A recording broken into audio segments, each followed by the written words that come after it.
In 2013, at a speech in Cape Town, President Obama announced a new American initiative, Power Africa, to expand energy access to 60 million homes and businesses across the continent. The plan was to involve private sector US partner businesses as well as government agencies.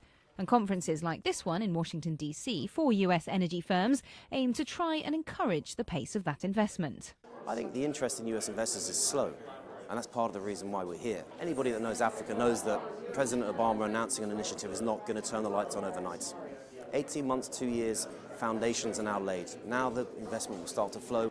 The conference here in Washington, D.C. comes at a time of huge uncertainty in the worldwide fossil fuels market and as the cost of solar technology is plummeting. That means solar can start to compete with conventional energy sources, especially in countries with plenty of sunshine.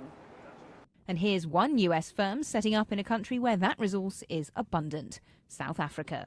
Solar Reserve's 3 projects there are helping power more than 200,000 homes at peak demand periods. The firm, based in California, is also planning another new site near Kimberley, using mirrors to concentrate the sun's rays and store heat for electricity generation for another 200,000 homes. It predicts solar could soon make up half of all new power generation in South Africa. That's more than the government's goal of 42% by 2030. The company says solar is the future for powering the continent, and South Africa is at the forefront. South Africa has really put together a world-class program.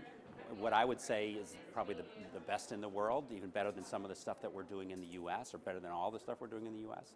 We think the South African model is a good model for others to try and utilize, and it's managed to get past that kind of some of the bureaucracy and the red tape, and resulting really in South Africa, close to $10 billion of international investment in the country.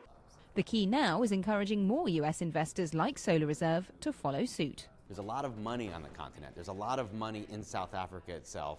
And there are a lot of people with great ideas for a lot of deals who maybe don't have the experience. So our role is to try to bridge that gap right now and make sure to bring those deals together, bring the developers with the investors so that we can light up the continent.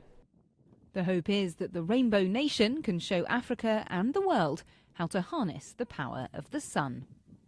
Lorna Shaddick, Washington.